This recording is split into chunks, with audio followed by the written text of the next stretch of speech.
Good morning everyone, welcome to knowledge account. আমরা দেখবো 25 ফেব্রুয়ারি 2026 important current affairs, তার সাথে সাথে রিলেটেড স্ট্র্যাটেজিকে।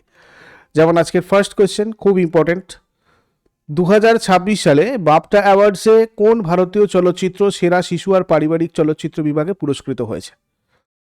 বুং নামের এই চলচ্চিত্রটা বাফটা অ্যাওয়ার্ডসে সেরা শিশু আর পারিবারিক চলচ্চিত্র বিভাগে পুরস্কৃত হয়েছে।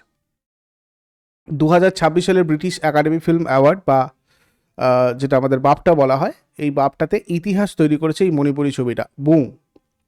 এই প্রথম কোনো ভারতীয় সিনেমা সেরা শিশু এবং পারিবারিক চলচ্চিত্র বিভাগে এই সম্মানজনক পুরস্কার জিতেছে। ছবিটা পরিচালনা করেছেন লক্ষ্মী প্রিয়া দেবী। এটা তার পরিচালিত প্রথম সিনেমা এবং প্রথম সিনেমাটাই বাফটা অ্যাওয়ার্ড পাচ্ছে। ছবিটার পেছনে প্রযোজক হিসেবে ছিলেন ফারহান আখতার আর রিতেশ সিধওয়ানি। মণিপুরের পটভূমিতে তৈরি এই ছবিটা শৈশবের সারল্য, আত্মপরিচয় আর আশার গল্প খুব সুন্দরভাবে ফুটিয়ে তুলেছে। এরপর 2026 সালে বিশ্ব মহাসাগর বিজ্ঞান Congress, world ocean science Congress কোথায় অনুষ্ঠিত হচ্ছে? এটা হচ্ছে পানাজিতে।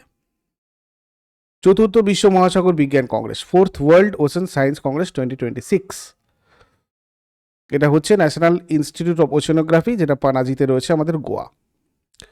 2026 ফেব্রুয়ারিতেই এটা হয়েছে, মানে অ্যাকচুয়ালি 26 ফেব্রুয়ারি এটা হবে। কেমন, মানে আগামী 26 ফেব্রুয়ারিতে তোমার এই ন্যাশনাল ইনস্টিটিউট অফ ওশেনোগ্রাফি এখানে চতুর্থ বিশ্ব মহাসাগর বিজ্ঞান কংগ্রেসটা হবে, যেখানে মূল বিষয়বস্তু থাকবে মহাসাগরীয় স্বাস্থ্য, জলবায়ু সহনশীলতা এবং টেকসই নীল অর্থনীতি, মানে যেটাকে আমরা ব্লু ইকোনমি বলি। ন্যাশনাল ইনস্টিটিউট অফ ওশেনোগ্রাফি এটা আয়োজন করছে, তার সাথে সাথে National Centre for Polar and Ocean রিসার্চও রয়েছে, আর তার সাথে গোয়া বিশ্ববিদ্যালয়ও আছে। আচ্ছা, এরপরে প্রশ্নে যাবার আগে বলে দিই, যারা যারা নতুন রয়েছো তোমরা নলেজ অ্যাকাউন্ট অফিসিয়াল অ্যাপে ইবুক সেকশানে গিয়ে প্রত্যেক মাসের A4 সাইজের কারেন্ট অ্যাফেয়ার্স এর PDF অ্যাভেলেবেল রয়েছে, ওখান থেকে তোমরা কালেক্ট করে প্রিন্ট করে পড়াশোনা করতে পারো। আর ইয়ারলি কারেন্ট অ্যাফেয়ার্সগুলো তোমাদের কোর্স সেকশানে রয়েছে, কেননা ওখানে তোমাদের মক টেস্ট আর PDF দুটো একসাথে রয়েছে আলাদাভাবে। এছাড়া অন্যান্য কোর্সও এবং টেস্ট সিরিজও তোমাদের কাছে অ্যাভেলেবেল রয়েছে নলেজ অ্যাকাউন্ট অফিসিয়াল অ্যাপের টেস্ট সিরিজ বা কোর্স সেকশানে। তোমরা চাইলে এগুলোতেও আমাদের সাথে যুক্ত হতে পারো। কনসাল্ট করার জন্য এই নম্বরে হোয়াটসঅ্যাপ অথবা কল করে নিও।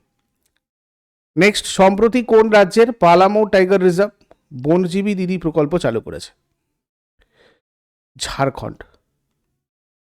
ঝাড়খণ্ডের পালামৌ টাইগার রিজার্ভ বনজীবী দিদি নামের একটা নারী কেন্দ্রিক সংরক্ষণ কর্মসূচি চালু করেছে। এই উদ্যোগের মাধ্যমে স্থানীয় গ্রামের শিক্ষিত মহিলাদের বন্যপ্রাণী সংরক্ষণে সরাসরি যুক্ত করা হয়েছে। তারা জঙ্গল আর মানুষের মধ্যে সেতুবন্ধন হিসেবে কাজ করবেন। এই উদ্যোগটা ঝাড়খণ্ডের পালামৌ টাইগার রিজার্ভের দক্ষিণ বিভাগ থেকে শুরু হয়েছে। ঝাড়খণ্ড গঠিত হয় 15 নভেম্বর 2000 সালে। রাজধানী রাঁচি, আন্তর্জাতিক কোনো সীমানা নেই। ভারতের পূর্ব অংশে ঝাড়খণ্ড রয়েছে এবং পূর্ব দিকে পশ্চিমবঙ্গ এর রয়েছে, পশ্চিম দিকে ছত্তিশগড় এবং উত্তরপ্রদেশ, উত্তর অংশে বিহার আর দক্ষিণ অংশে উড়িষ্যা দ্বারা ঘেরা। টোটাল 24টা জেলা রয়েছে। সরকারি ভাষা হিন্দি। বিধানসভার 81টা আসন রয়েছে, রাজ্যসভার 6টা আসন, লোকসভার 14টা আসন রয়েছে। হাইকোর্ট হচ্ছে ঝাড়খণ্ড হাইকোর্ট। প্রথম রাজ্যপাল প্রভাত কুমার, বর্তমান রাজ্যপাল সন্তোষ কুমার গাংওয়ার। প্রথম মুখ্যমন্ত্রী বাবুলাল মারান্ডি, বর্তমান মুখ্যমন্ত্রী Hemant Soren. State animal elephant, state bird Asian কোয়েল।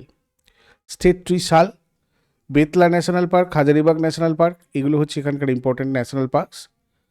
এরপর তিরুমালা মন্দির চত্বরে কোন প্রযুক্তির সাহায্যে খাবারের গুণমান পরীক্ষা করা হবে?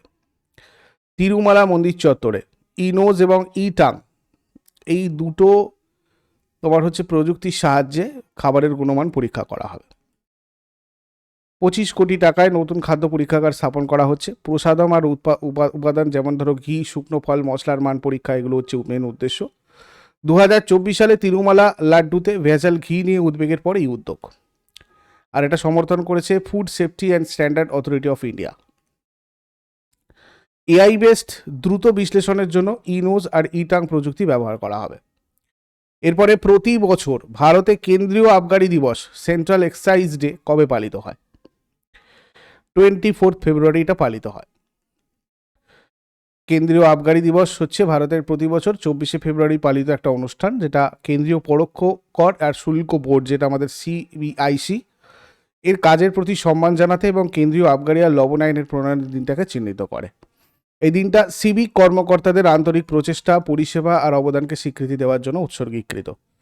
কেন্দ্রীয় আবগারি দিবস উদযাপনের প্রাথমিক উদ্দেশ্য হচ্ছে উৎপাদন শিল্প থেকে পণ্যের দুর্নীতি প্রতিরোধে সিভিক কর্মকর্তাদের কঠোর পরিশ্রম আর প্রতিশ্রুতি সম্পর্কে সচেতনতা বৃদ্ধি করা। এরপর 2026 সালের 21শে ফেব্রুয়ারি কলকাতার কোন বিশ্ববিদ্যালয় শশী থারুরকে সম্মানসূচক ডিলিট ডিগ্রি প্রদান করেছে? Saint Xavier's University. শশী থারুরকে 21শে ফেব্রুয়ারি 2026 তারিখে সেন্ট জেভিয়ার্স ইউনিভার্সিটি কলকাতায় যেটা রয়েছে এর 7ম সমাবর্তন অনুষ্ঠানে ডক্টর অফ লেটার্স উপাধিতে ভূষিত করা হয়। এটা অনুষ্ঠিত হয় বিশ্ব বাংলা কনভেনশন সেন্টারে। এটা ভারতে শশী থারুরের পাওয়া প্রথম সম্মানসূচক ডক্টরেট ডিগ্রি। এরপরে সম্প্রতি কোন রাজ্য সরকার 40 লক্ষ পরিবারের জন্য মেরি রাসুই প্রকল্প চালু করেছে? এটা করেছে পাঞ্জাব। পাঞ্জাব রাজ্য সরকার রাজ্যের প্রায় 40 লক্ষ আর্থিকভাবে দুর্বল আর নীল কার্ডধারী পরিবারের জন্য মেরি রাসুই যোজনা বা প্রকল্প চালু করেছে। এই প্রকল্পের অধীনে জাতীয় খাদ্য নিরাপত্তা আইনের আওতায় থাকা পরিবারগুলোকে গমের পাশাপাশি প্রতি মাসে বিনামূল্যে পুষ্টিকর খাদ্য কিট, যেমন ডাল, চিনি, লবণ, হলুদ, সরিষার তেল, এগুলো দেওয়া হবে। এই প্রকল্পের লক্ষ্য হচ্ছে দরিদ্র পরিবারগুলোর পুষ্টি নিরাপত্তা নিশ্চিত করা আর রাজ্যের কল্যাণমূলক খাদ্য সহায়তা কর্মসূচিকে আরও শক্তিশালী করা। এরপর রাষ্ট্রপতি ভবনে এডউইন লুটিয়েন্সের পরিবর্তে কার মূর্তি স্থাপন করার ঘোষণা করা হয়েছে? শ্রী রাজা গোপালচারী। রাষ্ট্রপতি ভবনের ব্রিটিশ স্থপতি এডউইন লুটিয়েন্সের মূর্তির বদলে শ্রী রাজা গোপালচারীর মূর্তি স্থাপন করা হবে। এডউইন লুটিয়েন্স ব্রিটিশ একজন স্থপতি, 1912 সালে দিল্লির নকশা করার দায়িত্ব পেয়েছিলেন। রাষ্ট্রপতি ভবন, ইন্ডিয়া গেট, সংসদ ভবন, যেটা পুরনো সংসদ ভবন আর কি সেটা, ঠিক আছে, হায়দ্রাবাদ হাউস, এগুলো তারই ডিজাইন করা। চক্রবর্তী রাজা গোপালচারী রাজাজি নামে পরিচিত, ভারতের শেষ এবং একমাত্র ভারতীয় গভর্নর জেনারেল ইনি চক্রবর্তী রাজা গোপালচারী। জওহরলাল নেহরুর ক্যাবিনেটে স্বরাষ্ট্রমন্ত্রী ছিলেন। গান্ধীজির কারাবাসের সময় ইয়ং ইন্ডিয়া পত্রিকা সম্পাদনা করেছিলেন আর 1957 সালে স্বতন্ত্র পার্টি প্রতিষ্ঠা করেছিলেন। এরপর 2027 সালের এআই সামিট কোন শহরে অনুষ্ঠিত হতে চলেছে? এটা হচ্ছে জেনেভাতে। নতুন দিল্লিতে আয়োজিত এআই ইম্প্যাক্ট সামিটে সুইজারল্যান্ডের রাষ্ট্রপতি গাই পারমেলিন ঘোষণা করেছেন যে 2027 সালের গ্লোবাল এআই সামিট অনুষ্ঠিত হবে সুইজারল্যান্ডের জেনেভাতে।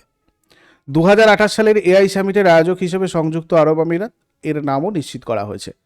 প্রধানমন্ত্রী নরেন্দ্র মোদীর সাথে প্রেসিডেন্ট পারমেলিনের বৈঠকে এআই গবেষণা, উদ্ভাবন এবং বাণিজ্যিক দ্বিপাক্ষিক সহযোগিতা বাড়ানোর উপর জোর দেওয়া হয়েছে। 2024 সালেই এই দুই দেশের বন্ধুত্বের 25 বছর পূর্ণ করা হয়েছে। কেন জেনেভা? জেনেভা হচ্ছে আন্তর্জাতিক কূটনীতির কেন্দ্র। কৃত্রিম বুদ্ধিমত্তার নৈতিক ব্যবহার এবং গ্লোবাল গভর্নেন্স নিয়ে আলোচনার জন্য এটাই সেরা জায়গা।